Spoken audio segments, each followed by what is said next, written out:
What's up, everybody? Hope you're doing good. Zack, Mwekassa, the Black Warrior. It's a beautiful day. We're back at it again. So we are in Uganda. Yes, Uganda has been a very common subject for us very lately because a lot of things is happening in Uganda. So we're going to talk again about the President Yoweri Museveni, who's done something very interesting. I'm going to read very quickly. This is Al Jazeera saying, Ugandan President Yoweri Museveni has signed into law one of the world's strictest anti-homosexuality measures, drawing widespread condemnation from within the country and internationally. I encourage the duty bearers under the law to execute the mandates bestowed upon them and the Anti-Homosexuality Act, Speaker of Parliament Anita Omong said in a post on Twitter on Monday. Same-sex relations were already illegal in Uganda as they are in more than 30 African countries, but the new law goes much further in targeting lesbian, gay, bisexual, transgenders and more. So, once again, it's the same story. We know that most African countries do not accept gay relationships. It's part of their culture. I mean, who are we to judge?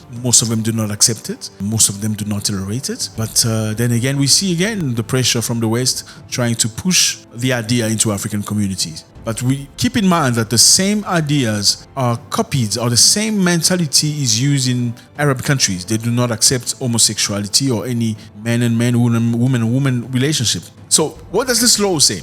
The new law imposes capital punishment for some behavior, including having gay sex when HIV positive. Capital punishment for having behavior, sexual intercourse when HIV positive. I don't know what you think about this. So in other words, if you are gay and choose to have sex with another person that's like you, if you know that you are HIV positive and do not let the next person know, you're going to be faced with the big judgment. What do you think about this? Is this acceptable? Is this correct or not? I mean, let's put it into a different perspective. You meet somebody who's HIV positive and he's not necessarily transparent enough to tell you that he is HIV positive and decide to have sexual intercourse with you and one of your sisters, one of your siblings, and contaminate them. What do you think should be the repercussion they pay for that? So in other words, because Uganda does not accept man and man, woman and woman relationship, adding on to that being positive to HIV and having sexual intercourse with another person without necessarily informing them, you're going to be faced with death penalty,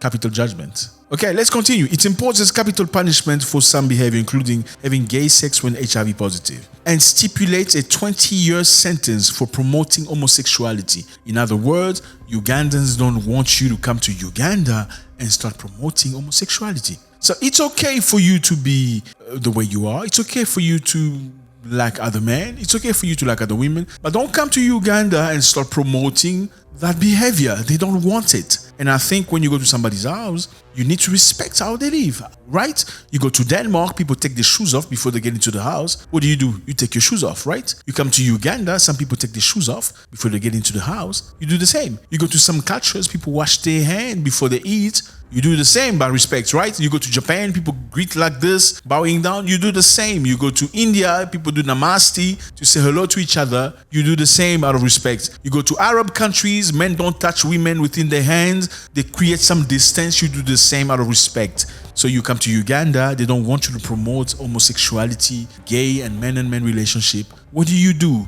I think you have to do the same. So in other words, respect our culture. The approval of law comes in defiance of criticism from Western government, businesses and human rights activists. Guys, let's just go back a little bit. A while back, I guess a few weeks back, the Ugandan parliament came up with this concept saying that they don't want homosexuality, they don't want gay people in the country, they don't want that culture, they don't want people to promote the culture. And they were faced with a lot of pressure from international organizations, a lot of pressure from countries like the United States that said they will not send any more money, they will not send any more aid or fundings that was necessary for people living with HIV within Uganda. Okay, so the US used to send money to help people living with HIV in Uganda because Ugandans in parliament have decided to pass a law that goes against gay and stuff like that. The United States have said, because you've done that, we're not going to send you the money anymore. We're keeping this money in the US. Okay, so in defiance, number one, the president of Uganda went to Russia. He said, you know what? You meddling into our business. This is none of your business. You know what? Let us deal with our own things. We don't have to live the same way. We don't have to have the same type of mentalities. We can be cooperating countries. We can communicate. We can work together without necessarily you imposing us your way of life. Okay, and because he wasn't very happy, and he's a very strong man, trust me, he's a soldier, military, and he's at an age where he doesn't really give up, So he went to Russia, uninvited, and he said I am in Russia right now. I was not invited. I just felt like I'm going to go to Russia in defiance. And then what happened next? So they said the US revokes visas after Museveni signs tough anti-gay bill into law. The United States have responded. They have cancelled visas. In a swift response, the United States have revoked the visa of Ugandan Speaker of Parliament Anita Among following the strictest anti-gay bill becoming law in Uganda. So the Speaker of Parliament visa has been revoked. The Speaker's current visa has been cancelled. And this is confirmed in an email sent by Salirwa, who had moved the bill in Parliament. Quoting the said email shortly after it became known that the President Museveni had brushed aside pressure from the West, the rights group, to sign anti-gay bill law. The United States has revoked your current visa on information that came available after your last issuance. You read. So that's the email the US sent to this Speaker of Parliament. You just wake up in the morning and boom, you get an email. Your visa's being cancelled. Sorry, because you're the Speaker of the Parliament of a free country and you've decided things for your free country. No, your visa is cancelled. You can't come here. Sorry. It's like, it's like kids saying, you're not going to have some of my ice cream. It's my ice cream because you don't support me, because you don't want to think like me. I mean, it's very similar, right? Isn't it? Once again, fellas, this is not new, but we're not in old age anymore. It's not that time where people have to be subjected to other powers. The West has always prone democracy, has always spoke out loud about democracy, about respect of other people, respect of other people's law and stuff like that. I mean, isn't that the reason why everybody's against Russia and Ukraine, saying Russia has invaded Ukraine, they don't respect Ukrainians' rights and stuff like that? You don't think putting pressure on people on how they should live their life is disrespecting the way of life? Why don't the Ugandans themselves make a law or decide within themselves if they really want to live that way? If they really want that life to come up, in Parliament, to be voted and say, you know what, we want to live like this. Men want to marry men. Women want to be with women. Because we are majority and we want this, we're going to vote a law so that it's going to be law.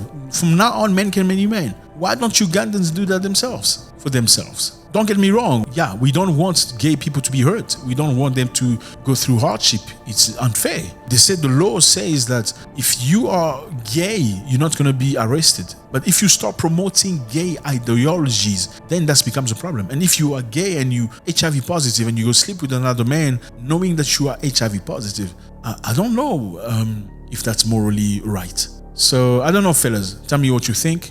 Let me know how you feel about this. Is Uganda within its right? Is the President Museveni right in defiance, saying, you know what, you're not going to impose us a way of life? Is he wrong for going to Russia, finally, to say, you know what, I'm going to go deal with people that will not necessarily mean little to my problems. I'm going to go treat with people who are going to treat me with respect and consideration. People want to do just business and not tell me how to live my life. Tell me how you feel, fellas. I really appreciate that. And if you enjoy this, join us in this venture so we can grow this community together. God bless.